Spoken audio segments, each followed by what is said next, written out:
Degree, engineering, PG పూర్తి చేసి కూడా ఉద్యోగాలు లేకుండా నిరాశగా ఉన్నారా? బ్యాంకు ఉద్యోగాలైతే బాగుంటాయి కానీ పోటీ పరీక్షల శిక్షణా సంస్థల్లో ఫీజు మీకు భారంగా అనిపిస్తుందా? అయితే ఆలస్యం ఎందుకు?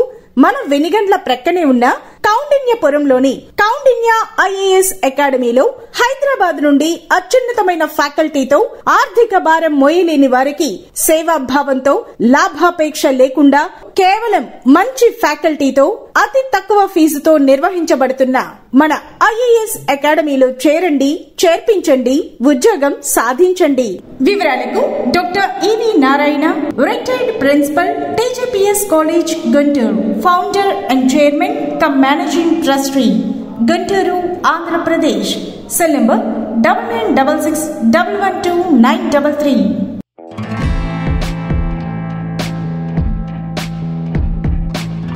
SHO AP టీవీ ప్రేక్షకులకు నమస్కారం. ప్రేమ, త్యాగానికి ప్రత్యేకగా నిలిచే చిత్రాలలో ముందు వరుసలో ఉంటాయి దేవదాసు, ప్రేమాభిషేకం, మేఘ సందేశం.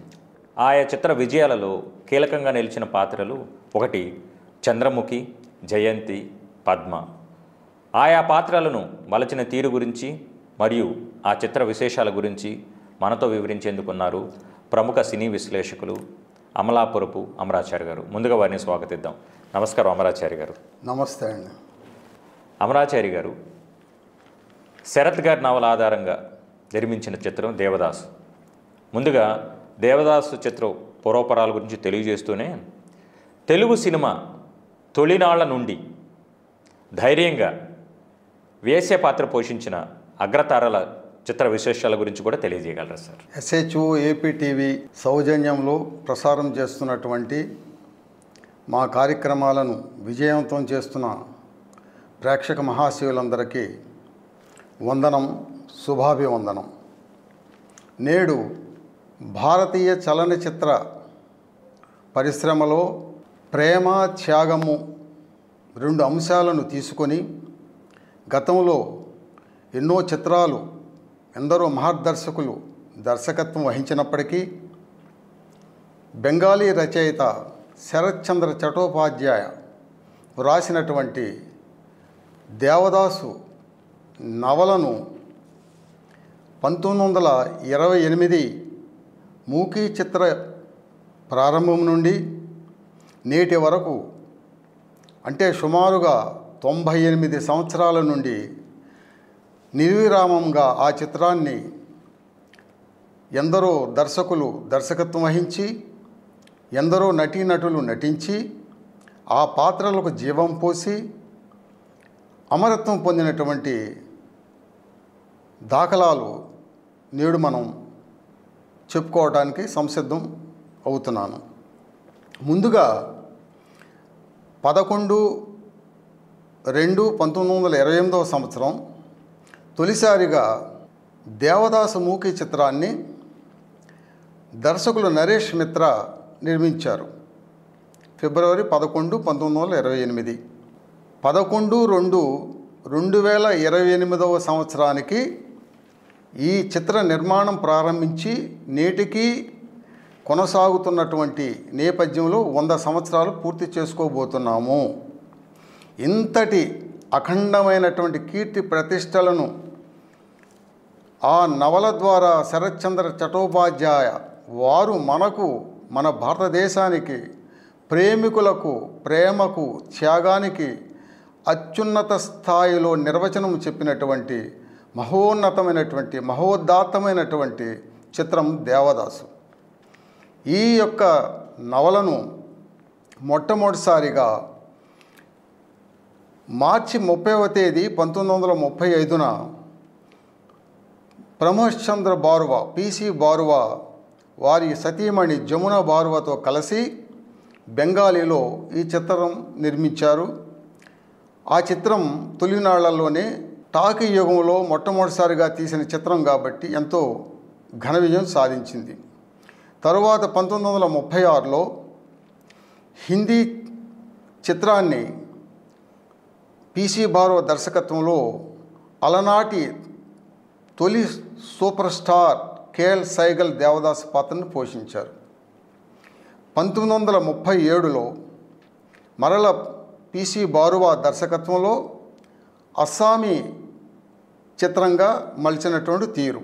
అంటే పిసి బారువా దర్శకత్వంలో బెంగాలీ, హిందీ, అస్సామీ 3 భాషల్లో నిర్మించినటువంటి ఘనత వారికి చెందుతుంది. తరువాత 1953 జూన్ 26వ తేదీన రిలీజ్ అయినటువంటి నటసామ్రాట్ అక్కినేని నాగేశ్వరరావు గారు, మహానటి సావిత్రి, చంద్రముఖి పాత్ర పోషించినటువంటి లలిత మరియు ఈ చిత్రంలో ప్రముఖ పాత్ర ధరించినటువంటి ఆరణి సత్యనారాయణ గారు తాత పాత్ర పోషించినటువంటి చిత్రం. ఈ చిత్రాన్ని వినోదావారి దేవదాసుగా నేటికి పిలువబడుతుంది. వినోదావారి దేవదాసు చిత్ర నిర్మాత డిఎల్ నారాయణ గారు, దర్శకులు వేదాంతం రాఘవయ్య గారు. ఈ చిత్రం తరువాత 1955లో గతంలో దేవదాసు చిత్రానికి కెమెరామెన్గా పనిచేసినటువంటి బిమల్ రాయ్ తాను స్వంతంగా నిర్మాతగా, దర్శకునిగా వ్యవహరిస్తూ tragedy king of Bollywood film industry Dilip Kumar గారు దేవదాసు చిత్ర పాత్రను పోషించారు. అయితే ఇక్కడ దిలీప్ కుమార్ గారు పోషించిన పాత్ర చిత్రాన్ని చూశాను. మన అక్కినేని నాగేశ్వరరావు గారు నటించినటువంటి క్లైమాక్స్ సీన్స్ చూశాము. స్వయంగా దిలీప్ కుమార్ గారు నేను ఆ చిత్రాన్ని అంటే 1953లో అది నిర్మించారు, 55లో దిలీప్ కుమార్ గారు నటించారు కాబట్టి ఆ చిత్రాన్ని నేను చూసి ఉంటే, అక్కినేని నాగేశ్వరరావు గారు నటన చూసి ఉంటే నేను ఈ దేవదాసు చిత్రంలో దేవదాసు పాత్ర నేను చేసేవాడిని కాదు అని ఒప్పుకున్న మాట వాస్తవం.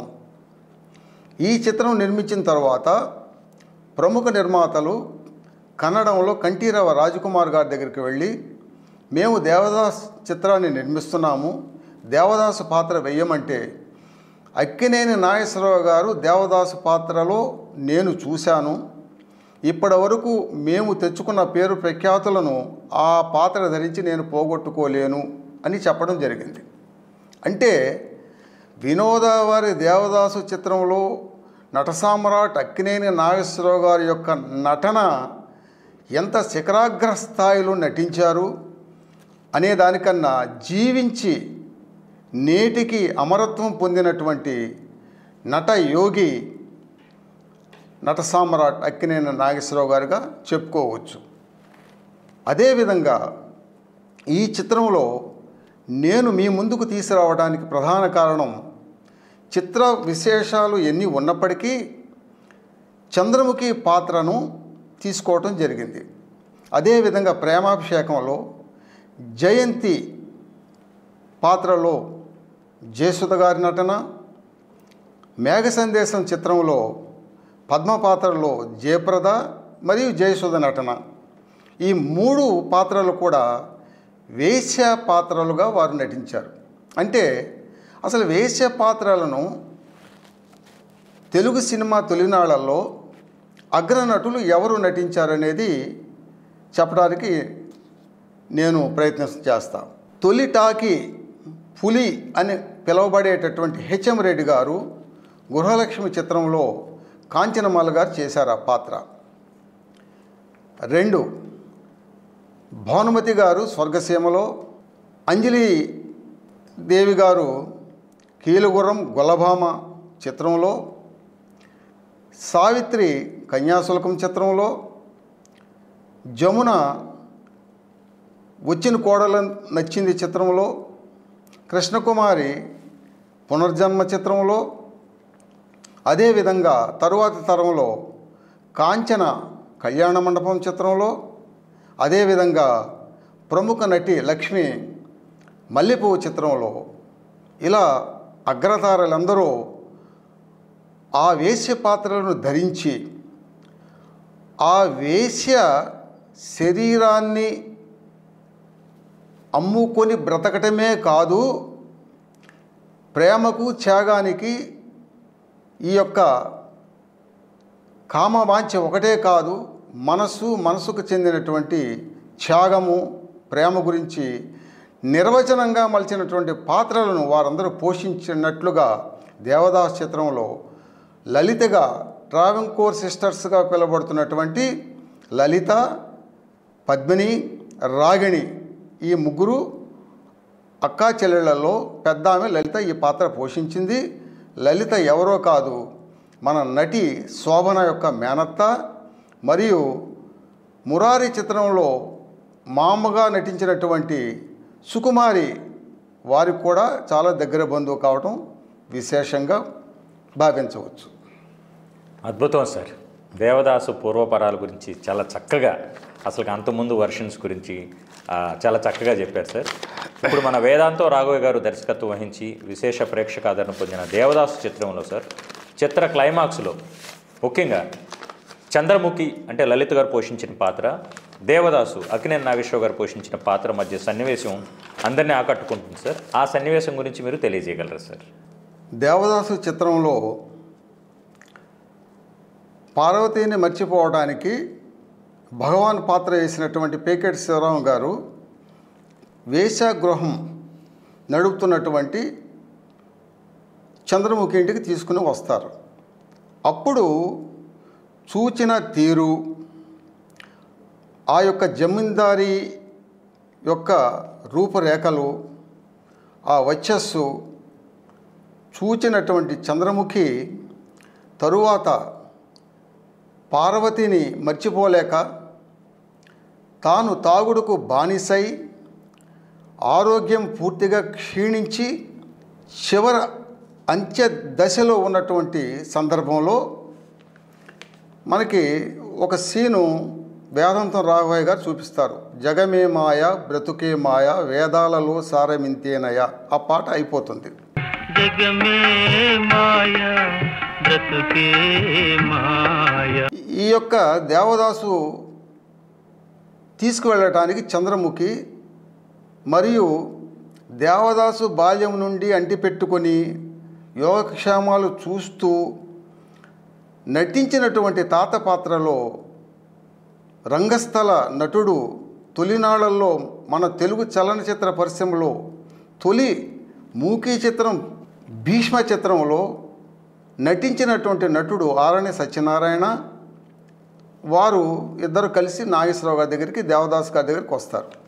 అప్పుడు సంభాషణ మీకు చెప్తున్నాను. నీ పేరేమిటి పిల్ల, సిగ్గుపడుతున్నావా అని అడుగుతాడు. మనకిక్కడే బాగుంది అంటాడు. ఇంకా బాగుంటుంది, వేరే చోటకు పోదాం పదండి అంటుంది చంద్రముఖి. అప్పుడు దేవదాస్ అంటాడు, నన్ను ఎరుగుదువా పిల్ల, అంతా నన్ను మర్చిపోయారు, మన దగ్గర డబ్బులు లేవు, నీవే మిగిలావు, ఇదిగో పిల్ల మోసపోతావు, నీ ఒక పిచ్చిదానివి, నేను ఒక పిచ్చివాడిని, పిచ్చి పిచ్చి చేరితే మహా పిచ్చి, అంతేనా, అంతే రండి అంటుంది చంద్రముఖి. అక్కడి నుంచి తాత చంద్రముఖి అక్కినేని నాగేశ్వరరావు గారు దేవదాసు గారిని తన ఇంటికి తీసుకొస్తుంది. తీసుకొచ్చిన తర్వాత పక్క వేసి పడుకోబెడుతుంది. పట్టుపరుపులైన ఈ నేల మీద బలాదు అని దగ్గుతూ ఆశ నిరాశ ఆశ నిరాశ అంటూ మైకంలోకి వెళ్ళిపోయి నిద్రపోతాడు. తెల్లారుతుంది, చంద్రముఖి కాఫీ తెచ్చి ఇస్తుంది. అప్పుడు దేవదాసు పాత్రలో ఉన్నటువంటి అక్కినేని నాగేశ్వరరావు గారి యొక్క సంభాషణ పలికే విధానము, చంద్రముఖి నీ పేరును కొంచెం చిన్నది చేస్తే తేలిగ్గా పిలవచ్చు, అయితే ఈ వేళ నుండి నిన్ను అమ్మి అని పిలుస్తాను, మీరు ఎలా పిలిచినా పలుకుతాను. అమ్మి ఇలా కూర్చోవడానికి మొహమాట పడుతుంది. కూర్చో అమ్మి, నన్ను ఎక్కడి నుంచి దోచుకొచ్చావు, తోవలో దొరికితే తీసుకొచ్చాను, రాత్రి నన్ను మీరు గుర్తించలేదు కదూ, కానీ నీ పరిచయలను గుర్తించాను, ఈ పట్టణంలో నీవు తప్ప నాకు ఈ సేవలు చేసేవారు ఎవరా అని అనుకున్నాను, ఇంత భక్తి శ్రద్ధలతో సేవ చేయడానికి నీకు నేను ఎవరు నమ్మి అంటాడు దేవదాసు గారు. చంద్రముఖి అంటుంది, ఇంకా తెలుసుకోలేదా, ఇహానికి పరానికి మీరే నా దైవం. అమ్మి, పార్వతి నేను గాఢంగా ప్రేమించుకున్నాం, ఎన్నో కష్టాలు అనుభవించాం. ఇప్పుడు ఆ ఉచ్చులో పడదలుచుకోలేదు, ఆ బాధలు అనుభవించడానికి సిద్ధంగా లేను. నన్ను ఎందుకు ఇలా బంధిస్తావు అమ్మి? నన్ను నమ్ముకుంటే నీవు పార్వతీలాగా మోసపోతావు. పార్వతీని అందరూ పూజిస్తారు, నిన్ను యావగించుకుంటారు అంటూ దగ్గుతూ ఉంటాడు. స్నానం చేయమంటుంది. ఆ స్నానం చేయటానికి షర్టు పైకి తీస్తున్నప్పుడు పొట్ట దగ్గర ఆపరేషన్ చేసినటువంటి కట్టు కనపడుతుంది. ఏమిటి అని చెప్పి కంగారుగా అడుగుతుంది చంద్రముఖి. చిన్న ఆపరేషనే, చీము చెదురు అన్నీ పోయాయిలే అంటాడు. అప్పుడు తాత చేత డాక్టర్ గారిని పిలిపించి పరీక్షించిన తర్వాత డాక్టర్ గారు వెళ్ళిపోతూ చంద్రముఖితో అంటారు, అమ్మాయి నీ మాంగళ్యానికి అంటే బాబు అంత భాగ్యానికి నేను నోచుకోలేదు, నేను వారికి సపర్యలు చేయటానికే అని చెప్పు అంటుంది. అప్పుడు అక్కినేని నాగేశ్వరరావు గారు, దేవదాసుగా నటించినటువంటి అక్కినేని నాగేశ్వరరావు గారు అప్పటికే తాత చేత తెప్పించినటువంటి సొమ్మును డబ్బును దగ్గర పెట్టుకుంటారు. పెట్టుకున్న తర్వాత పార్వతీకి ఆ డబ్బులు ఇవ్వకముందు ఒక డైలాగ్ ఉంటుంది. అప్పుడు చంద్రముఖి అంటుంది, మీ ఊరి పోదాం పదండి, మీతో నేను వస్తానంటుంది.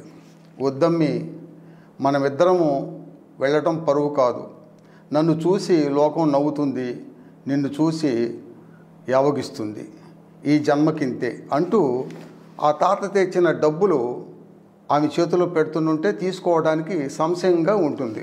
అప్పుడు చాలా గొప్ప మాట చెప్తాడు. మానవ దేహాలు స్థిరం కావమ్మి, చివరకు నువ్వు ఎట్లా కాకుండా పోతావో అని అంటూ అంతకుముందు మరొక గొప్ప మాట ఉంటుంది.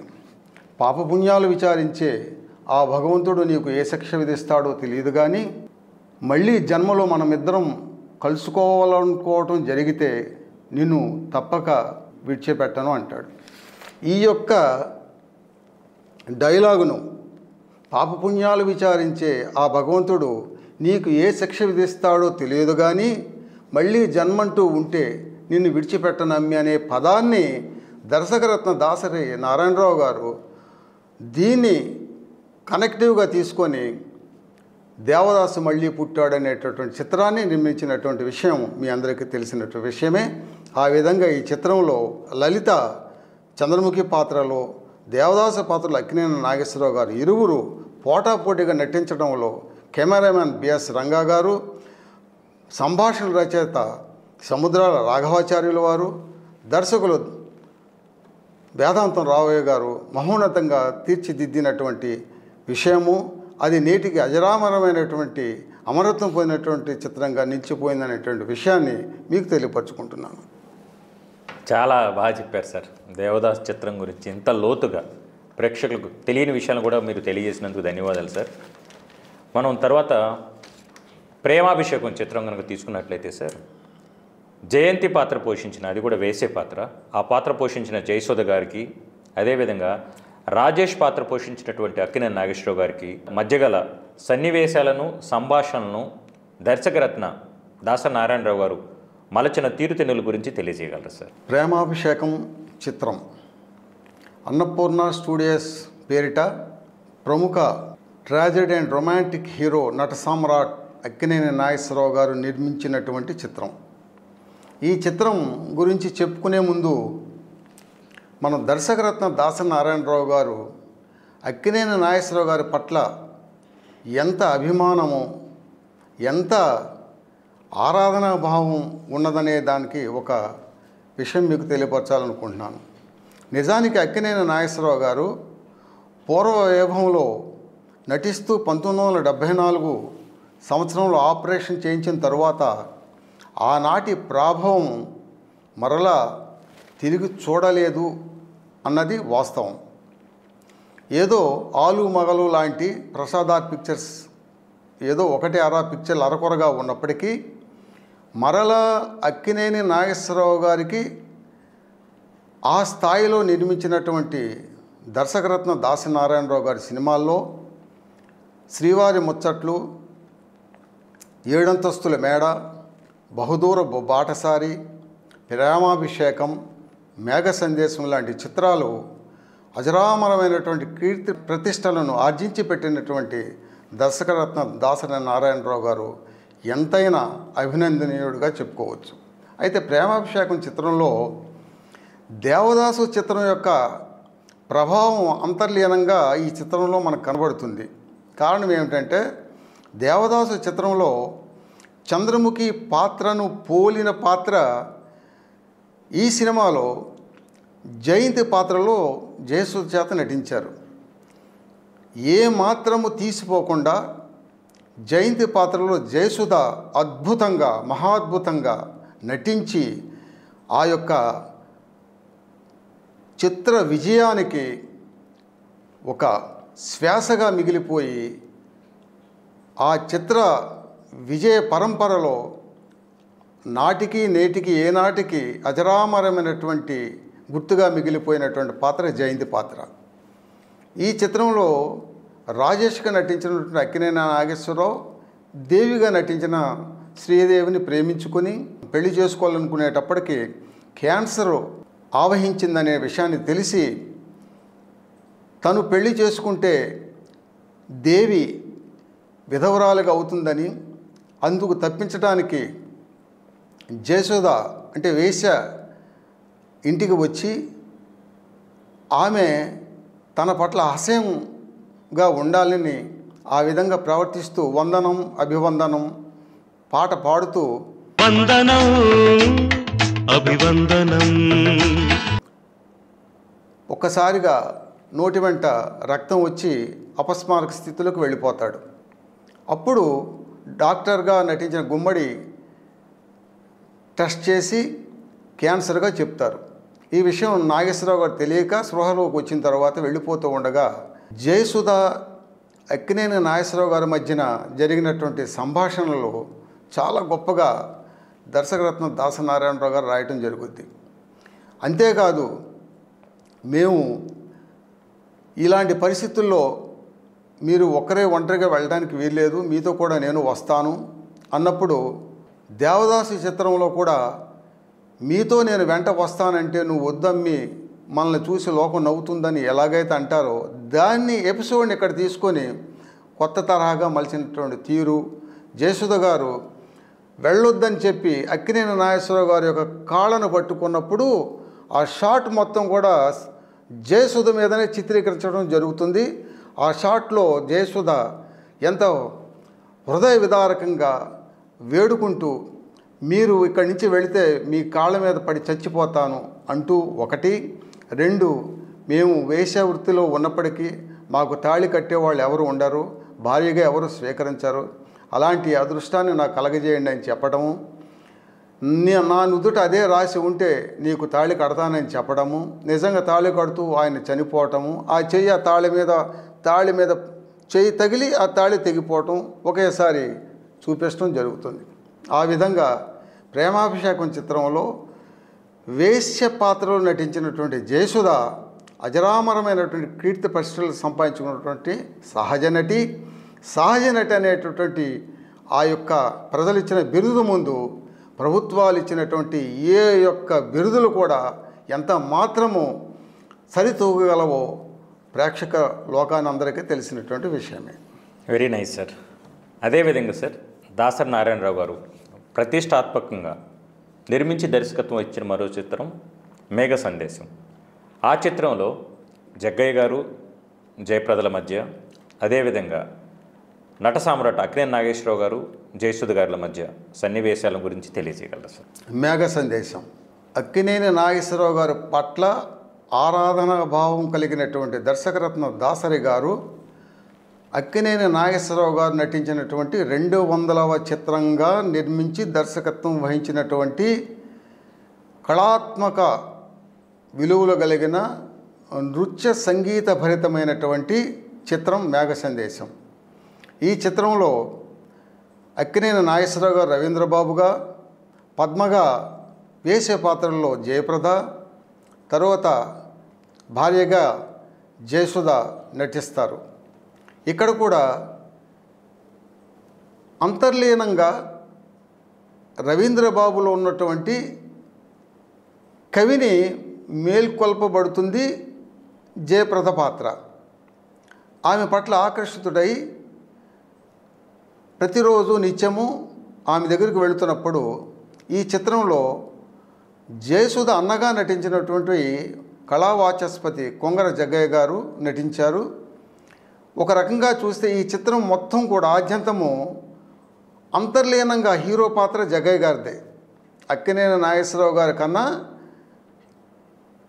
జగ్గయ్య గారి పాత్రే హీరో పాత్ర. ఈ మూడు పాత్రలను సమన్వయపరిచేటటువంటి పాత్ర కొంగర జగ్గయ్య గారిది. ఇటు బావగారికి అంటే రవీంద్రబాబు గారికి, చెల్లెలకు, తరువాత వేసే పాత్ర నటించినటువంటి జయప్రద, ఈ ముగ్గురు మధ్యన జరిగేటటువంటి సంభాషణలన్నీ కూడా జగ్గయ్య గారు నడిపిస్తారు. చివరగా పూర్తిగా భార్యను విడిచిపెట్టి ఆమె దగ్గరికి వెళ్ళిపోతాడు. చాలా కాలం తర్వాత కూతురి పెళ్లి కోసమని పిలవడానికి ఊరి పెద్దలను తీసుకొని జగ్గయ్య గారు నాగేశ్వరరావు గారిని పిలవడానికి వెళతారు. ఆయన రావడానికి సంకోచపడినప్పుడు జయప్రద తండ్రిగా మీరు బ్రతుకున్నప్పుడు మీరు కన్యాదానం చేయాలని చెప్పి పంపిస్తుంది. వచ్చినప్పుడు అక్కడ నుంచి చిత్రం ఆద్యంతము క్లైమాక్స్ సీన్లో నాగేశ్వరరావు గారు జయసుధ మధ్యన జరిగేటటువంటి హృదయ విదారకమైనటువంటి భావోద్వేగమైనటువంటి సంభాషణల చతురతను అటు నడిపించిన తీరు ఎంత గొప్పగా ఉంటుంది అంటే నభూతో నభవిష్యత్తుగా నిర్మించినటువంటి దర్శకరత్న దాసనారాయణరావు గారి యొక్క మేఘ సందేశము, ప్రేమాభిషేకము, దేవదాసు ఈ యొక్క పుడమి మీద మానవులు జీవించి ఉన్నంత కాలము ప్రేమ, త్యాగము బ్రతికి ఉన్నంతకాలము ఈ మూడు చిత్రాలు అమరత్వం పొంది ఉంటాయని మీకు మనస్ఫూర్తిగా తెలియపరుచుకుంటున్నాను. మీ అభిమాని. నమస్తే.